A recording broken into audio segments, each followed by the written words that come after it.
Well, welcome to everyone. I'm Doris Malkmus. I'm the LGBTQ RAN archivist, and I'm glad to have so many people join us for our inaugural webinar, Off the Screen and Into the Archive. This webinar is being recorded and live streamed on Facebook. It'll be posted on our website if you weren't able to attend right from the get-go.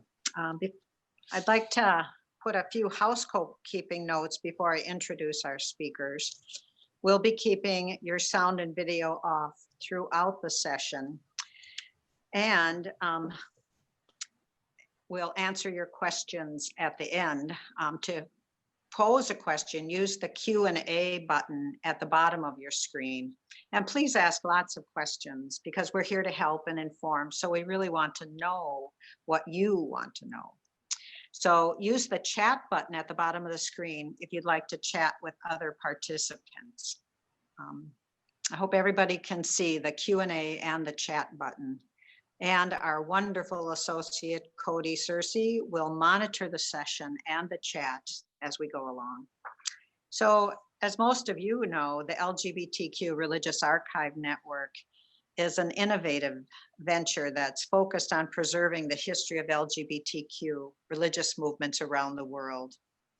Driven by the belief that history is written from the perspective of those who preserve their records, LGBTQ RAN's overarching purpose is to facilitate the preservation of our historical records and heighten the visibility of the great diversity of LGBT religious leaders and groups around the world.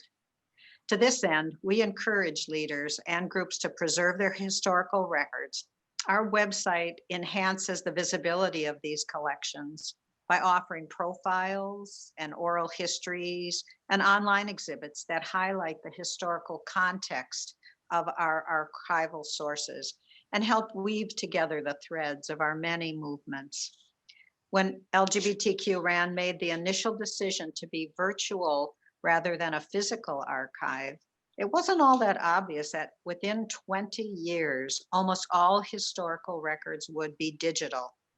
Furthermore, over the last decade, websites and social media have become the principal medium for publications and communications within faith communities.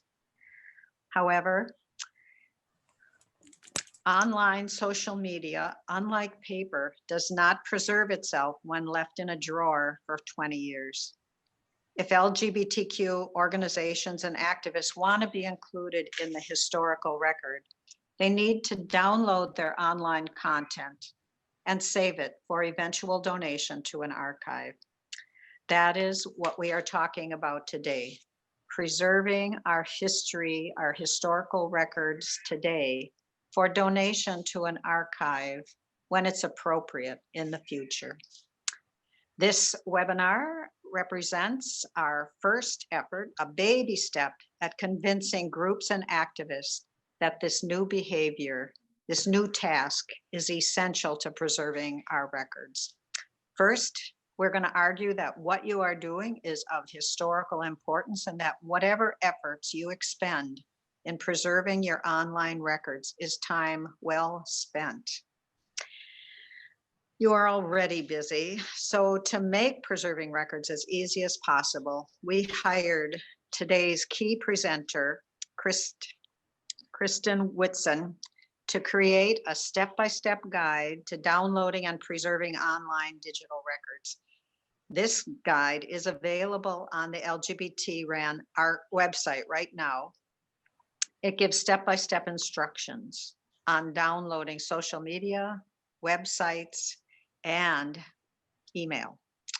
So let me start off as I introduced today's speakers by saying that LGBTQ RAN was extremely fortunate to hire Kristen Whitson.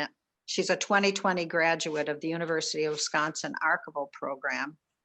And, you know, today's archivists are capable of taking lots of classes on digital archives. She specialized in digital archives, community archives, and indigenous archives. After she created the guide for our website, she was almost immediately hired as a digital readiness program assistant by the Recollection Wisconsin program. She'll be joined today by Asadi Tahimba Ford, LGBTQ RAN's social media associate. You will appreciate, as soon as you hear her, you'll appreciate her expertise as an internationally known multidisciplinary artist, sound engineer, producer, and activist. Asadi's work centers on the integrity and social context of communities of color, showing how music, poetry, and activism can act as modes of resistance and empowerment for the marginalized. Her work seems to provide a platform for underrepresented communities. But our webinar will start off with archivist Lindsay Alley. She'll give an archivist's view of the importance of preserving online records. Since graduating with a Master of Arts in Archival Studies and operating her own consulting company, Lindsay has worked with a wide variety of museums to consult on management and collection needs, and she has firsthand knowledge of the kinds of historical records that archives are looking for. And now, Lindsay. Thank you, Doris, and thank all of you guys for being here today. So we're just going to jump right in by first sort of going back a little bit. So archives as an official institution and profession sprung out of the French Revolution.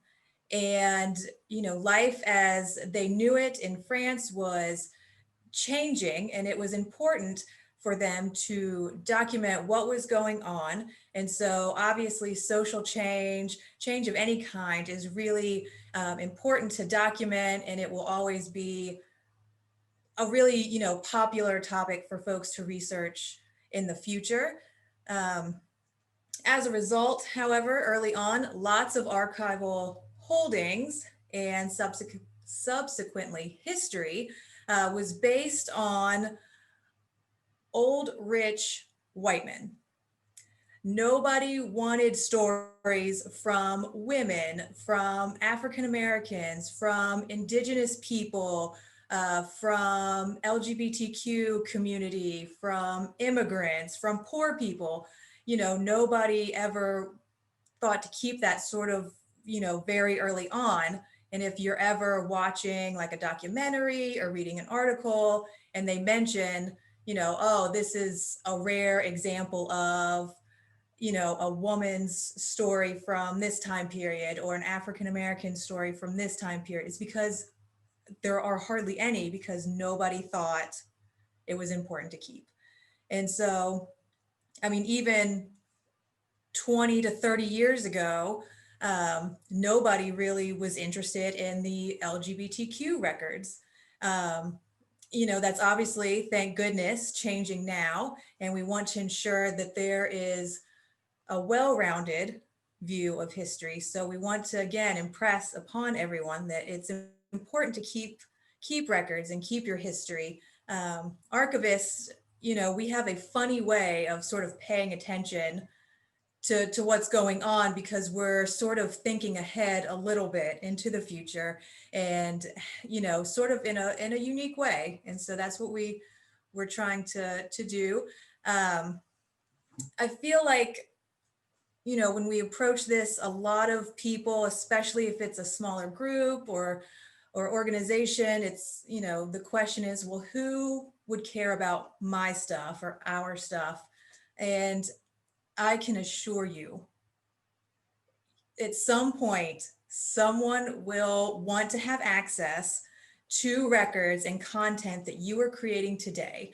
And it might not be next year, it might not be in 5 years, but I can tell you that there will be somebody who will be researching the effects of the 2020 election on LGBTQ religious congregations, or, who knows? And, something along those lines. And the content that you are creating today will be a gold mine for them if you keep it. My day job, I work at a museum here in Virginia. And I mean, I had a research request from a graduate student out of Oxford in England, and he was trying to track down information on a very small African American fraternity that was in the city that I'm in the either late 1800s or early 1900s. And I mean, how someone from Oxford came, to follow this research path is, I'm always curious. And I cannot tell you how many requests for images or records or something, that I've gotten in the past 8 to 10 months about the Spanish flu epidemic from 1918. So, I mean, things have a way of sort of coming full circle.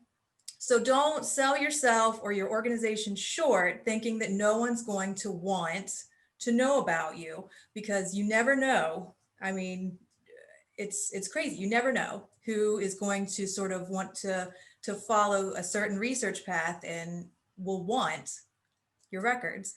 And I think to sort of go along with that, the Library of Congress, for example, started an initiative to collect all the tweets. And, that lasted not very long, just a few years before they were just overwhelmed and had to stop. And I think that shows the importance of social media and digital content.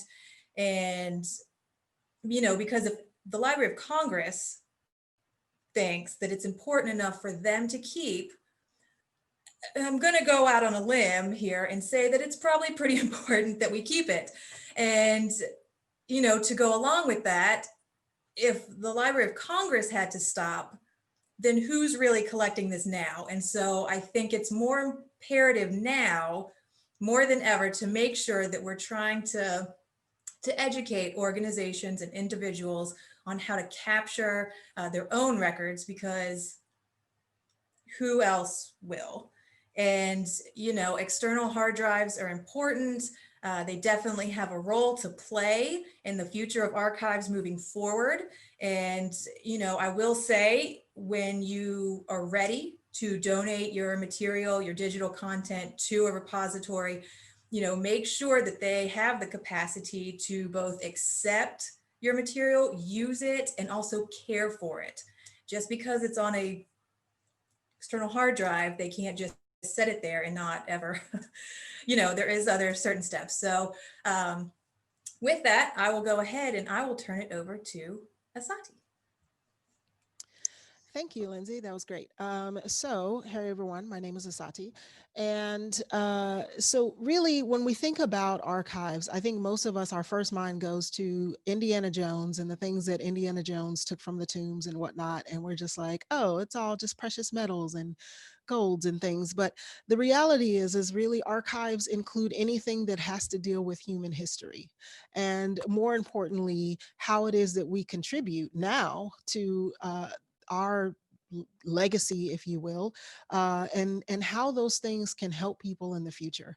And so, as an artist myself, I really focus on storytelling. Right, that's my goal, is to be able to tell a story in a musical way. Also, as a podcast producer, my main podcast is called Queer Women of Color, Stories of Queer Women of Color in the Arts. It's Overlooked Giants, actually, is the name of it. And the focus of the project is really to collect stories of queer women of color in the arts and their experiences of being in the arts industry, and what it is to come up as a queer woman of color, and to be in a very male dominated industry, all of those things. And so those stories are important. Why are those stories important?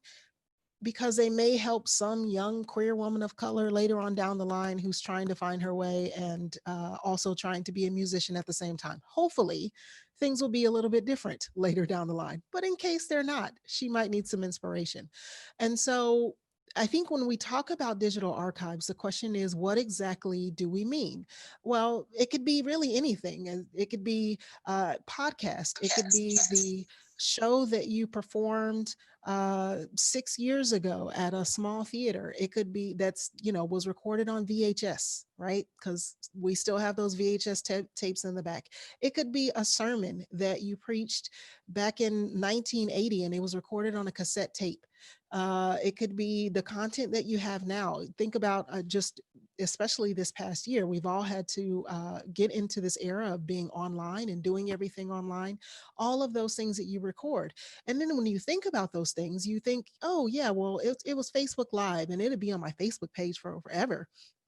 But what happens when, because life happens and you're no longer around to maintain that Facebook page? What happens when someone doesn't have the password to be able to maintain those things, or the person that's doing it now, they get a new job and they're no longer able to maintain those things? These are real questions that I think that we should ask, and not just assume that these things are going to be in place, rather than adding our story and our narrative into this global scale of human history. And I think more so, I'd like to speak to people of color. Especially because I feel like a lot of our story is not represented in the archives. I feel like much of our history is not represented accurately in the archives. And I think that it is important that we include our voices into this wide range narrative and what that looks like. And so if you recorded a story from your grandmother, 60 years ago on an 8-track tape, that 8-track should probably be somewhere in an archive, because that is history. That's something that is added into this great story of life. And so I really want to stress just the importance of what it is to not just think out in the box of, well, it's on our website, it's on our Facebook, it's on our Twitter, but more so move outside of that in terms of where will it be if perhaps Facebook isn't around anymore? Where will it be if perhaps Twitter isn't around anymore? I know we can't imagine that, but honestly, it could happen, right? And so, where will those things be? Where will the work that you've done, your babies, if you will, where will those things be, and where will they be cared for, and where will they be put? And so, with that, I'd like to pass it on to Kristen, who will talk about how we can preserve some of these stories. Thanks, Asati. So can everybody hear me okay, first of all? Okay, great. We're gonna sound a little bit like a broken record as we keep telling you how important your work is to archive, and we're just gonna say it many, many times because it's important. So as we've heard, stories of LGBTQ people and religious organizations, so that's all of you who are listening here today, these are often passed on in ways we might not think of, but they are vital to the historical context of our society. So in other words, what you are doing online matters. It matters now, and it will matter to future historians. And as we've seen over the past several years, but particularly this year, as Asati said, LGBTQ religious organizations and many other individuals and organizations, we've really continued our work in online virtual spaces. When it's not safe for us to gather in person, many religious organizations have used modern technology to connect to each other in previously unprecedented ways. So let's talk about that a little bit. I think Cody's going to put up a poll for us here if everybody wants to fill out. What does your organization use as far as social media platforms? And I can't see it, but is that poll up? I'm not sure if anybody else can see it either. Yeah, I'm pulling it up now. Okay, good.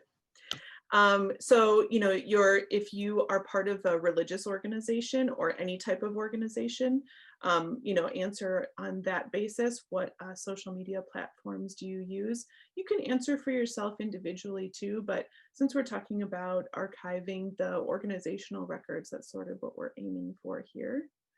And I don't know if I'm going to be able to see the results once they're done. Probably. And if Cody's gonna pop those back up there for us once you all have filled that out.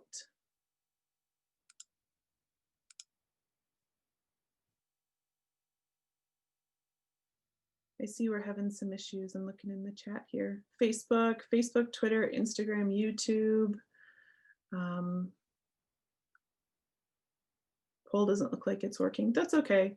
So, I mean, really the intention of this poll is what I kind of wanted to find out is what are the most popular things that you all are using to connect with your people in whatever way that is, your religious organization, your other type of organization. And I have to tell you that Facebook is probably the most common thing that I have heard of and come across. So we're going to talk a little bit about Facebook, and I'm going to do a little demonstration of that today. But a lot of these other social media platforms are also pretty common and pretty easy to download your own content. So let's talk about that a little bit more. You know, we've said that it's unlikely that Facebook or Twitter or Instagram, any of those are going to go away anytime soon. But remember, there was a time before all of those platforms. There was a time before Facebook, if we can believe it now. So here's a good example. I had a Xanga blog like in the early 2000s, like probably 2006 to 2008. And there's a ton of really great content on there, if I do say so myself. Lots of comments, lots of friends connecting through that blog. And then like in the mid 2010s, maybe about 2015, Xanga just went belly up. You had an option to migrate your content to a different website if you wanted to. I did because I've always been an archivist at heart. But anybody who didn't do that, that content now is just gone. And so that's sort of a cautionary tale for why we're doing what we're talking about today.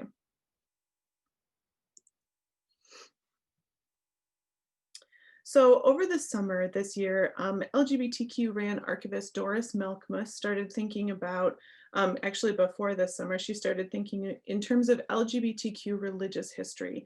What are you all doing online that is worth preserving? Right now, as we know, religious organizations are sometimes presenting weekly services online. You're organizing events online. You're posting pictures and videos and other content. In short, you all are continuing to do the community building, advocacy, and spiritual work that you do, and now it's all online. So over the course of this summer, Doris and I started talking to some of you, some of the organizations.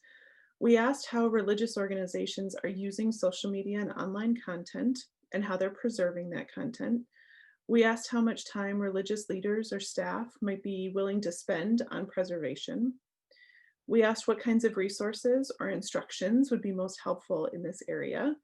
And then we took all of that feedback and put it together with a bunch of our own research into digital archiving into the Archiving Digital Content Guide.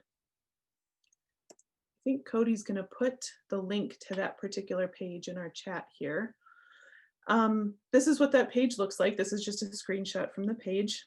We wrote this guide to archiving digital content for the non-archivist, for religious or layperson leaders who want to preserve their online work.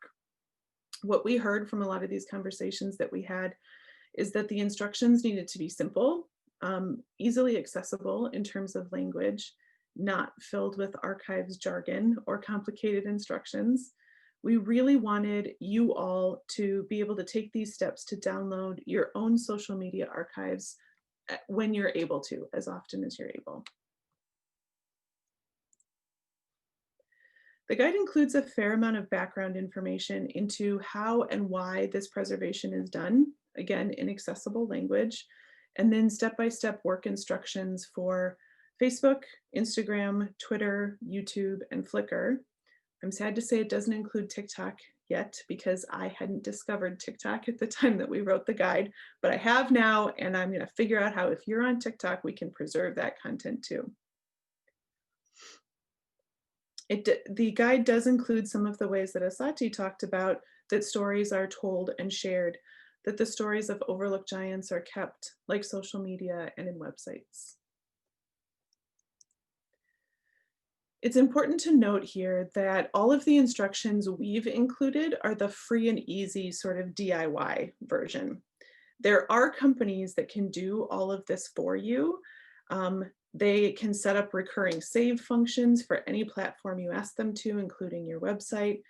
They range in price, but they are not free, not by a long shot. If this is something you're interested in, contact us, contact me or Doris. We can help recommend some options or talk through what it is that you're looking for. but this guide is meant to show you how to do this easily and for free. An overarching theme to this particular method is what material you can or can't access. Most, if not all, social media platforms pretty easily let you download your own content. It takes several clicks to get there, but there's generally no problem downloading anything that you do on Facebook or Instagram or Twitter. Your posts, your photos, your videos, your profile. But it is much more difficult and more technically involved to get a record of what other people post. And that includes what they comment on, other people tagged in your photos. That's for privacy reasons, and it's intentional on the part of the social media companies, because the idea is that you are the owner of your information, but not others' information.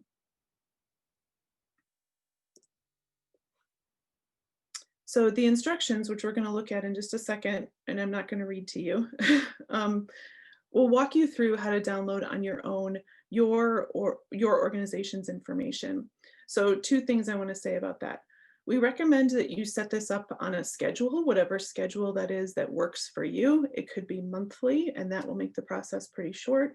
If you do it every few months or once a year, it might take a little bit longer, but still not a very long time.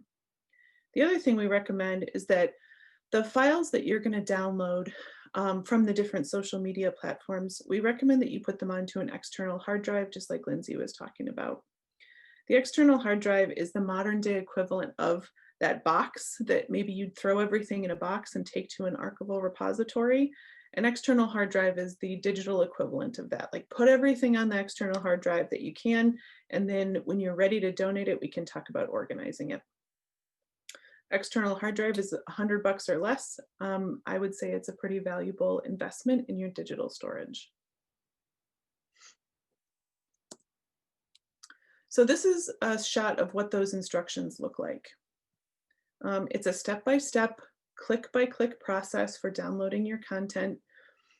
This will result in a zip file that's downloaded to your computer. And our guide tells you exactly what to expect in that file, what's included, and maybe more important, what's not included in that file. The instructions are repeated and customized for Twitter, Instagram, YouTube, and Flickr. Here's something I discovered last night, and it's a good reminder. These platforms change their menu names and their options pretty often enough that we might not catch it in time to update the guide before you use it. So for instance, last night I was verifying the instructions before our session today, and I discovered that on Instagram, the menu that I needed was previously named Settings and Privacy, and now it's named Privacy and Security. So we'll need to update the instructions for that. So I want to walk you through a very brief version of what this looks like. So sorry that you're going to see some of my Facebook, but this is Facebook. And what I'm looking for over here are pages. If you have an organizational page, you have pages in your Facebook. And I'm going to show you an example from a group that I was a part of when I was in school called Tribal Libraries, Archives, and Museums. I'm going to go into the page. You don't have to write this down or memorize any of it. It's all in the guide. I just want to show you what it looks like. Over here on the left, there's a settings button. We click on settings. We go to download page. Click on download page again. And here you get a bunch of options for what you want to download. Do you want to download your posts? Do you want to download your photos and videos? What date range do you want? What format do you want? And the guide shows you and recommends all the different types of settings for this, so I'm not going to go through them. But once you're ready, then you hit create file. You're going to get I'm not going to do it right now, but you'll get a notification that says, okay, Facebook's putting together your download file for you, and then you'll get a notification when it's ready. Now, I did this earlier today so that you could see what this looks like. And this is what comes up once the file is all put together. It says file 1 of 1 here, and it's going to expire shortly, which is kind of a nice security feature. And I just hit download. I have to put in my password, which I'm not going to do right now. But what's going to happen then is that this file will download to my computer in a zip file format. You can move that, you can look at the zip file if you want to, you don't have to look at the zip file, and then you move it onto the external hard drive. That's pretty much it. I'm gonna try to go back to our slideshow here.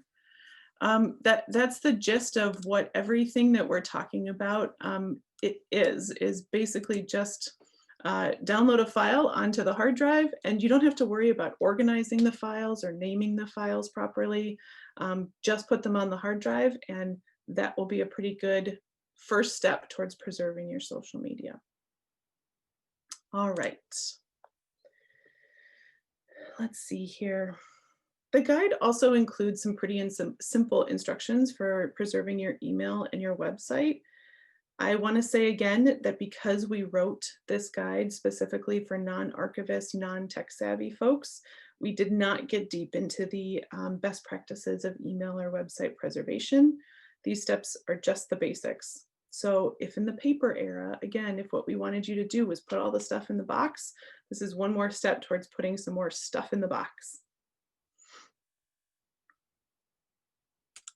So let's talk about archiving websites first. And I think Cody's putting a link to the Wayback Machine in the chat here.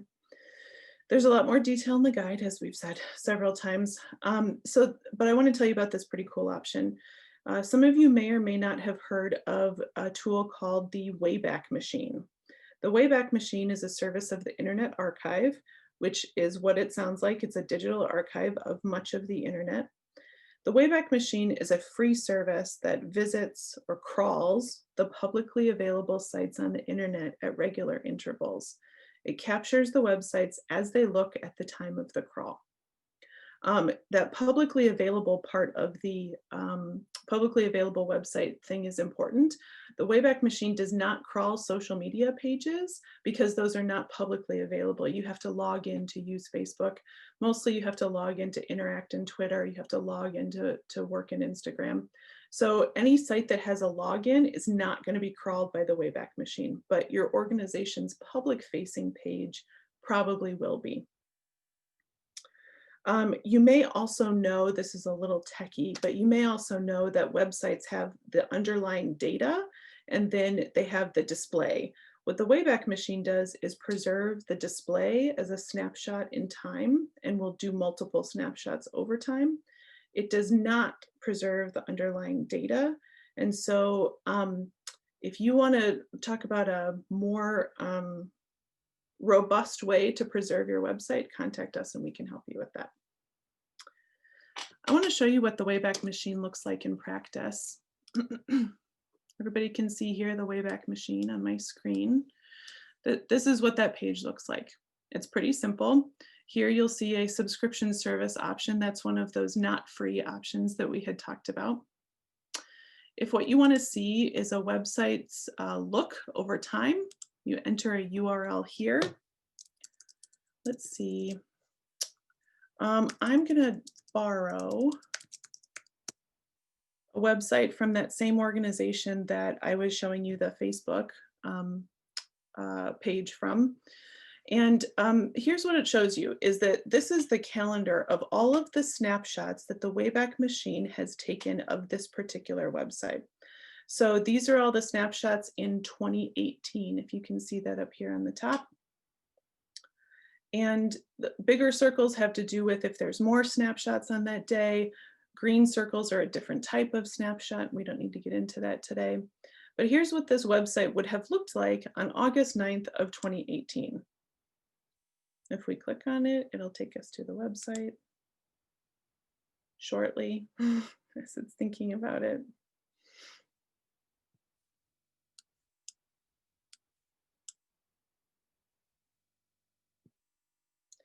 So this is what that page looks like on August 9th of 2018. And you can see up at the top here that there's this menu bar that shows you that you are in a snapshot, not the live website itself. I want to show you what the LGBTQ RAM page looked like. I used to have this saved in my computer. Am I getting this website right? I'm doing it from memory. Yep, sure am. Excellent. So you can see in 2020, we did a whole bunch of snapshots of this web page because we were writing the guide this summer, so we were practicing. This is what the website would have looked like on August 27th of 2020. We could also go back to the beginning of when this website started getting crawled, and that was in late 2018. We could see what the website looks like December 26th of 2018.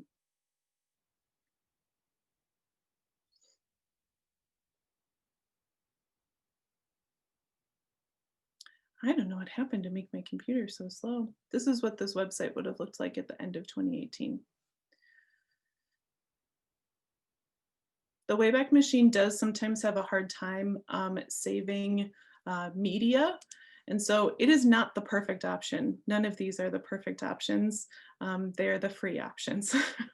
The last thing I want to show you on the Wayback Machine is this little area that says Save Page Now down here on the lower right-hand corner. If you want the Wayback Machine to make sure to crawl your website because it's not already, this is where you enter a web address and tell it to start saving the page, and then it will start crawling your website on a regular interval. All right. Okay, let's talk about email. Here's the big picture of email. It is not easy to preserve in bulk. So if you have Gmail, it's a little bit easier. If you have an email client on your computer, like Outlook or Apple Mail, not iCloud, but like an email client that's on your computer, it's fairly easy to do. Everything else is way more involved than that. The guide goes through the step-by-step instructions at a pretty high level. If this is something you want to do, let's get in touch. The fact that it's a little bit more difficult doesn't mean you shouldn't do it. It just means it takes a little more persistence and dedication. This should be the part of the project where you ask yourself what you use email for, especially in the context of your LGBTQ religious work. What kinds of information is contained in those emails? What of those messages would be worth preserving for future historians? We talked to one person who had extensive and lengthy conversations in his faith community via email, and he expressed an interest in preserving those emails, but probably not every email he had ever received. Emails are also kind of tricky to talk about because they can include much more personal correspondence than the public-facing websites or social media platforms. There are privacy and ethical issues that probably merit some deeper thought. So if that's something you want to do, take a look at that section of the guide, and then we'd be happy to talk to you about it. Finally, I would imagine that some of you are thinking about all of your other digital documents, like Word documents and spreadsheets and PowerPoint presentations, all the files that you use on your computer all day, every day. Again, not to sound like a broken record here, but we didn't get very deep into this because we didn't want this to be overwhelming or intimidating to get started on. We wanted you to be able to take whatever steps will work for you and for your organization. So for digital files, just like with many other files, we recommend that you regularly move or copy them to that external hard drive. And that's a really fantastic and productive start to preserving those files. If you're doing some preservation on a regular basis, just add digital files to the list of things that you copy over. Okay, that was a ton of information, some specific and some not very specific on purpose. Everyone's digital content situation is going to be a little bit different, but what we really want you to start thinking about is how that information is going to matter in the future. We'd be glad to have a conversation with you to go over what types of digital content you have and how it can be best preserved. And of course, that guide is always available to you for free. Here's our contact emails. If you want to note those, we'll put those up again a little bit later. And I think we're really looking forward to getting some questions from all of you. Thank you. Thank you for listening. Cody, will you tell us if we have questions? I'm not sure if I can get to the menu. Yes, so There are 2 questions in the Q&A and then 2 additional ones in the chat. Okay. So if you would like, I'm just going to read it. So it's from Elise. It says, thank you for your each of your talks and creating the space. As a Black queer artist and researcher who collects stories of Black queer religious and spiritualist folks, I thought of eventually sharing the interviews with a particular archive that I know holds Black stories well. Can you all speak to the process of getting consent and how to select an archive? Maybe even with attention to not making powerful archives even more powerful and ensuring ivory towers are not the only places where knowledge is held. Asati, do you want to start? Sure. So I think Lindsay would probably, or actually Kristen, Doris, any of them would probably be better candidates to offer specific archives of which you could put your information. What I would do in terms of getting permission from the folks, if you've already interviewed them and you've gotten permission from them to utilize the interview for any purpose, then that pretty much is the permission that you have. So in order to archive it, you don't need anything additional with that because you've already done the project, and so the permissions have sort of already been taken care of. But in terms of the best practice and where to leave it,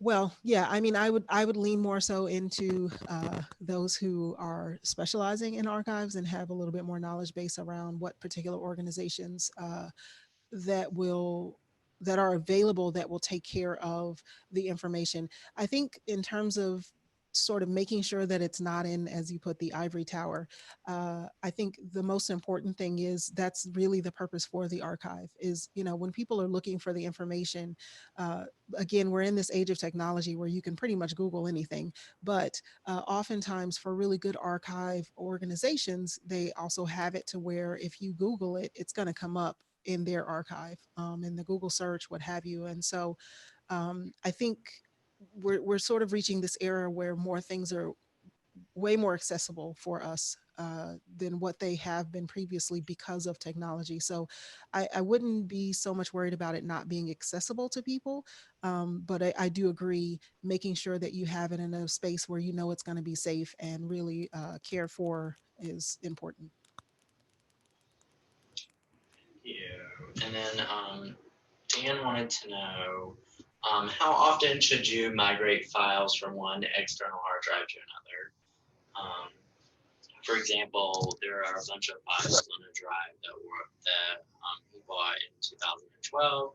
When should he migrate those files to a new drive?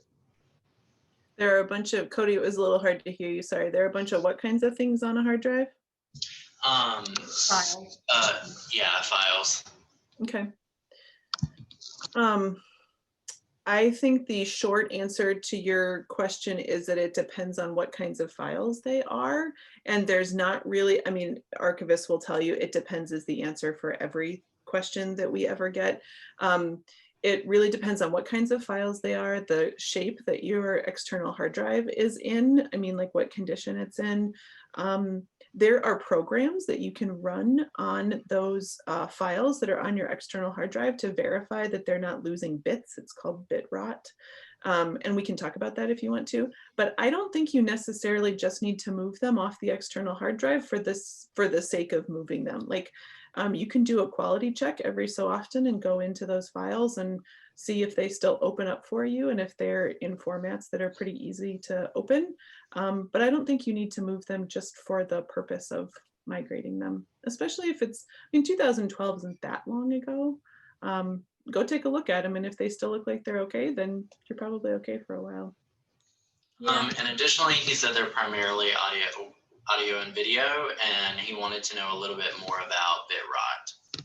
Oh, good. Yeah, let's get in touch. Maybe if you could put your email address in the chat, and if someone could take that down for me, let's talk about that more, because there's a whole area of something called digital preservation that is, there's a ton more information about this that I would love to share. And I will echo sort of what Kristen said, to just sort of check your external hard drives every so often. I mean, I had one, I forget when I bought it, but I recently like plugged it into my computer and it's not being recognized now. And so I'm just like, so yeah, keep an eye on them. So sometimes they just sort of go AWOL.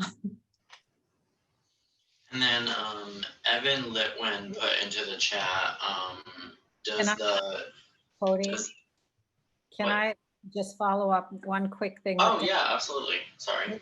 Kristen could talk a little bit about redundancy. I don't think that came up yet. And it's not something we're talking much about as sort of a baby first step, but it is sort of good standard practice. So the standard redundancy rule for archivists is that or anybody who has digital content, is what we call the 3-2-1 rule. So you should have 3 copies of your digital file in 2 different places, digital places, and that one of those places should be in a different, this is going to sound funny, in a different disaster zone from where you are currently located. So for instance, if you live in a place that often gets hurricanes, you should back up your files to a cloud location that is not a place that gets hit by hurricanes. Actually, it's kind of weird, but Ohio gets the least natural disasters of anything. So there are a ton of like server buildings like full of just servers and backups in Ohio because it's considered a safe place to store a lot of your stuff in the cloud. But so that's sort of what redundancy is. You don't have to start with doing the 3-2-1 rule. You don't have to worry about having 3 versions of all of your digital files in lots of different places. The best thing to start with is just to start thinking about what content you're creating and how to preserve it. And then we can, this is like the 101 presentation. We can do a 201 presentation that has to do with redundancies and bit rot and that kind of stuff. Did that cover what you wanted me to, Doris? Yeah, okay. And Evan Litwin wanted to know, he said that they've moved almost all of their social media outreach to Instagram over the past 1 to 2 years. And he was wondering how to best preserve that content, or if they should just save a file of everything that they post. So in other words, I think the question is asking, when the download is made, is there kind of a separation between posts, videos, and photos, or is it a single kind of file?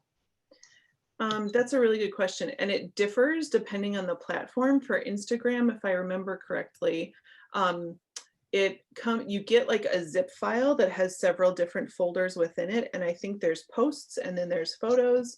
I'm sorry, posts, and then videos, and maybe stories or something along those lines. The instructions are in the guide, and definitely like feel free to trial and error this. You're not going to break anything. I promise you won't break your Instagram. And if you go to download that file, it comes for Instagram. I know it comes to your email. They're going to send you an email in, half an hour or 3 hours or whatever it is, and say your file's ready to download. So download it, take a look at it, see what's included. If I remember correctly, and I think I do, there's not comments associated with those posts. Those don't get downloaded because that's part of that privacy stuff. So all that gets downloaded is your posts. Which means that if you want to capture those comments, that's longer and more tedious and is basically taking screenshots of every post and all of its comments. So we can talk about that more if you'd like. And then Michael Levine wanted to ask if there were grants available to assist with this kind of work. It's a really good question. I know that there are, I don't obviously know the current like grant cycles. The National Institute of Museum and Library Services, it's a really long name, so I might have transposed some of those words, but they have a bunch of different grants, and I think like a digital, some form of digital is in that. National Endowment for the Humanities usually has a ton. NHPRC, maybe National Historical Records and Publications Commission. Yeah, and then what else? There's the New England Document Conservation Center. I think they have a lot. You know, I mean, you just sort of look around and see. And I mean, even, I mean, I know here, like locally, like our city government offers like funding and grants and stuff. So you might just sort of look around. Often I would add into that, that if you, depending on the work that you're doing, if you just sometimes look into the organizations that are offering grants for nonprofit organizations, especially, you can work the funding to speak to being able to archive as well, and being able to, especially depending on how often their cycles are, if it's like a yearly thing, you can add that into your grant, and oftentimes people will. Inside tip, it sometimes helps you to get the grant. So you know, sometimes even if you just look at grants that don't specifically speak to archives, you can also just work those things into the grant itself, work that language into the grant, because sometimes that money that you get from another organization could also help for this archiving process. Yep. I know that here in Wisconsin, the agency that I'm working for, Recollection Wisconsin, they support cultural heritage organizations throughout the whole state. And cultural heritage is a really broad thing. I mean, there's like an architecture firm that wants to archive their old drawings, and they're a cultural heritage organization. And any of those organizations can apply for grants through Recollection Wisconsin. And so this is a lot of acronyms. They are connected to the DPLA, which is the Digital Public Library of America, which has a hub in every state. So Google your state plus DPLA and see what your hub is, and see if whatever that organization is has some funding. Goldie Goldberg wanted to know if the archiving feature, is that available on like WhatsApp to archive conversations? I don't know. I haven't gone into WhatsApp. I do have teenagers, but I didn't go into WhatsApp. I think also the question to me looks like she says the tool you referenced, and I'll just say again, the Wayback Machine is primarily for websites. I don't think that WhatsApp is a public platform, but Kristen is our pro. I'll defer to her. I think the WhatsApp question is really good. It's similar to TikTok and some of those other apps that I haven't looked into really deeply yet. So it's a great question. And as soon as we find out, we will add it to the guide. It's a work in progress. Perfect. That's all we have for the Q&As and in the chat. Good. Other things that we want to know, I mean, something we would really love to know from all of you who are attending this, and you don't have to tell us right now, is, you know, what else do you want to know about on these topics? So WhatsApp is a really good question. You know, what else would be helpful for us to write as far as instructions go? I think, Doris, you were going to finish up with all this, so I'm sorry if I'm jumping the gun a little bit, but this is something that, you know, we really want to keep the conversation going with all of you. So please feel free to let us know if there's more stuff you would like to know about.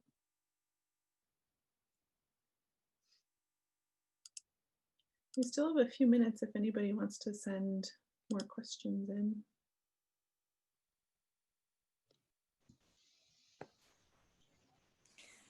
This is Doris, not to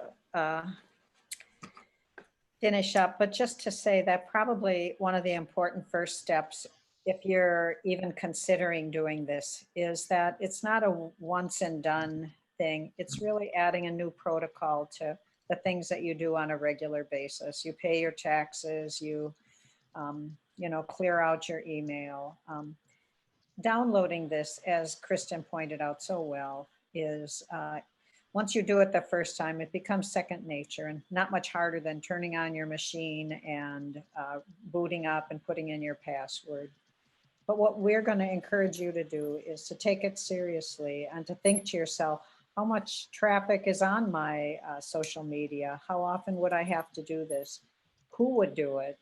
And how would I be sure that I never lost track of my hard drive or, you know, the records of how this happens in my organization? If my office assistant drops dead, then am I okay? Do I still have access to all of my things? So we're really opening up not just this conversation, but we're asking people to think ahead and to plan how they would implement something that's a meaningful preservation of their long-term records. And we really want to thank you for attending, and especially thank our presenters today. I want to thank first Mark and all of the contributors to LGBTQ Religious Archive Network, because they're the ones who support this work. And then to thank again Kristen and Carl, who's not here today, but who's been really instrumental in you know, getting all of our pieces put together so that our technology helps us to reach you. And especially call out to Lindsay Alley, who is our consultant extraordinaire, and really appreciate her participating.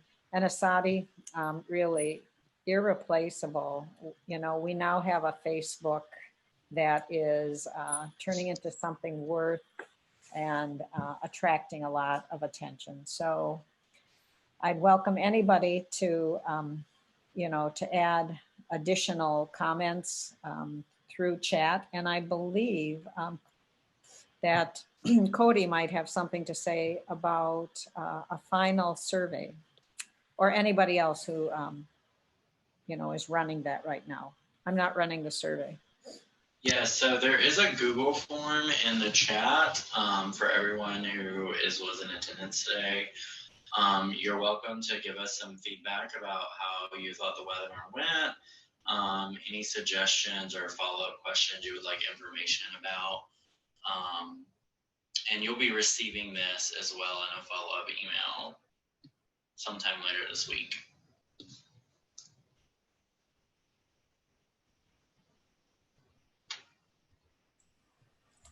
I see we had Marnie in the chat with a hand raised. Marnie, did you have a question, or were you just raising the hand? If so, could you type it into the chat for us?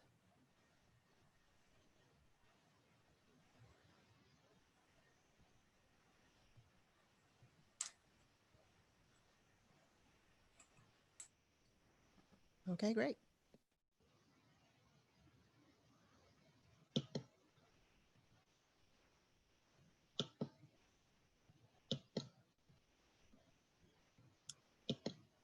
Well, thank you everybody for being here. We really appreciate it. I don't know what's going on with my multiple slide moving, but apparently the slideshow wants you to know that this is how you can contact us if you have any further questions or you'd like to talk about any of this information further. I think that's it. Thank you so much, everybody. Thanks, everybody. Let us know if we can help. We're always glad to be here.